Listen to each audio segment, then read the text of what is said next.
Hi everyone, welcome to CYC. My name's Nathan Hayes, and today I want to talk to you about Freud. This is Sigmund Freud, the grandfather of psychology. He is like Einstein to psychology.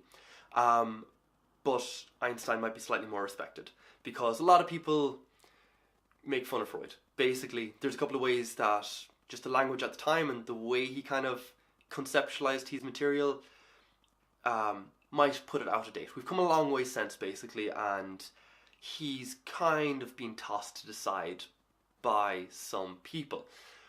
But today I want to talk to you about one of his more, if not his most controversial concept, and this is the Oedipus complex. This is based on a Greek play about Oedipus. His parents find out that he is destined to bed his mother and kill his father. And they are disgusted and they send him away and try and prevent it from happening.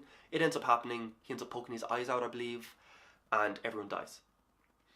That is your kind of quintessential Tarantino movie or Greek tragedy. So, but either way, Freud, along with great concepts of the subconscious and all the rest, also had this concept, which, if we take that as literal face value, is total BS. But if you try and abstract it from the literal truth and you put energy into this, you get some surprising truths out of it. So this is what we're going to do today. Let's jump into it. Before we start, I'll just say that throughout this video, I'll probably stick with the original gendering of roles, in the fact that Freud would have said the son wanting to bed the mom and kill the dad or whatever. But you can flip the genders and you can abstract further and say that the child wants to bed the more maternal person and kill the more authoritative person. And that's the way we're kind of addressing it. So maternal for boy's case would be your mama's boy or whatever, but can be the other way around. And the authoritative person would be the dad, or again, can be the other way around, but trying to make you a man or whatever way you want to phrase it. But so that's just me trying to cover my ass there, but whatever. It's going to happen anyway. It's to my friends. Who's going to actually no, it's to my friends, so someone's definitely going to be just some fucking, I don't even know what, but they'll make fun of me for this. Gendering, blah, blah, blah. Okay, so anyway, I personally find the side of this concept dealing with the son wanting to kill his dad more interesting, but we're going to put it to the side because no one's listening until we deal with the more controversial topic of the son wanting to bed his mom. Because even just hearing that out loud just gives you shivers and you're just nasty, and with good reason. But, okay, so if we get rid of that literal meaning, get rid of the goosebumps, and we give it a moment just to abstract out, and if you don't treat it as attraction, but treat it as a blueprint for unconditional love, because that's what, traditionally speaking, a mother would have offered her son, and a dad would have offered his daughter. Your daddy's girl, your mommy's boy. So if we treat it on that level, she is a blueprint for unconditional love.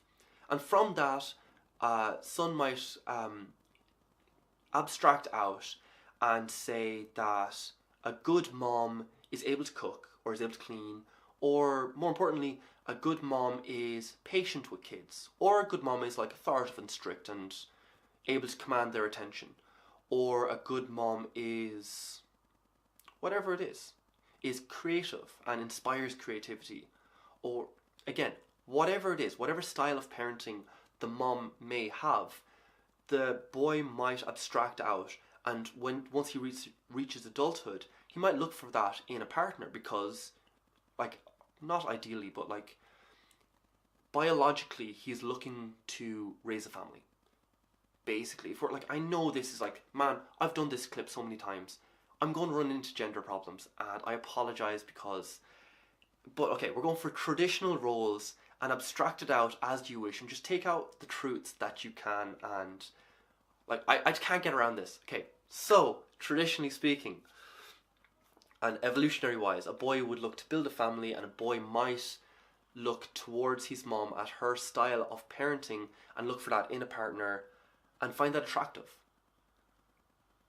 Okay, sounds kind of weird, but do you think you might find a truth in it?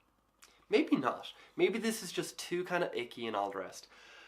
But if we want to get the best truth out of this concept, that's essentially it. That your mom isn't you're not attracted to your mom. She is just the scaffolding that you climb on top of... Nope, go back to blueprint. Okay, your mom is the blueprint that you might abstract from and you might search for in the future. So on to the second half of this concept, which is of the son wanting to kill his dad, which again sounds quite bad, but again, once we get rid of that literal meaning from it, it's a very rich concept. So if a mom represents unconditional love to the son, the dad represents conditional love. And while both parents, like parents always love a child unconditionally, nearly always, but a dad's love might present itself to the son as conditional. Because traditionally speaking, a dad's job is to teach the son, is to show him how to live, is to help him become a man, help him find strength, help him to move forward. But it's that original way I said it, is of how to be a man, is of how the dad has lived a life, has forged a path for himself. And it might be rough around the edges, but the dad works in the workforce, provides for his family, again, traditionally speaking, and this is what he wants to pass on to his son. So he shows his son this path that he has lived himself and says that this is clear to walk. You are safe. You will be able to follow this path and you won't starve on the street. You will have a certain type of meaning in your life. You will have whatever that dad kind of values. You will have authority, or you will have power, or you will have money, or you will have freedom, or again, different people have different paths. But the dad's job is to lay out that path.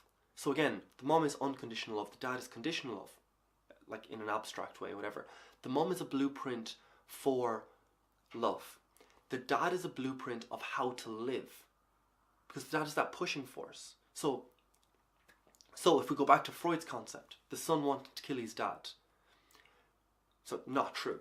But the son figuratively might want to kill this life that's laid out before him in an attempt to have his freedom, to claim his own freedom, to forge out his own life and not follow this path that's laid out in front. And this is actually a really important part of life. This killing the path set out in front of you, claiming your own autonomy, your own authority over your own path. Saying, no, like, I don't want that. And there is a certain amount of, there's a certain stage between, so say after school, if we want to put this into like real world terms, say after school, in college and all the rest, there's a certain amount of time there where you might detach from family. You might not listen to your parents. You might burn the whole thing to the ground in an attempt to forge out your own path. And then there tends to be a later integration of the lessons that were laid out. So that tends to be the kind of pathway of, is where you say screw it all and you do your own thing, you make your own mistakes, and you find your own kind of personal truths. And then once you find a few, you might be a bit more open to revaluing, like looking at the pathway that was laid out in front of you again. You might be like, do you know what, there are some lessons to be taken out of that. There are some fortitudes or authority, or like whatever you take from it. There might be ways of interacting or being honest, or again, it depends person to person. So this is why we're trying to abstract it out, is because different families have different lessons that they kind of put as priority. So that might sound kind of harsh, and you might not be able to identify with this, and some of you might, but there's a very easy way of kind of visualizing this or just identifying it, because it is quite universal, and that's in parenting. Because every parent mightn't necessarily listen to the grandparent, or the grandparents are the people who kind of sneak around the edges and like get the candy, and like the grandparents have like a lot of freedom, and their advice is taken on, and it's taken on quite strongly. Like, it's not just ignored, or it's not just this kind of like mess sort of thing. Like, it's proper advice, and you listen to it most of the time.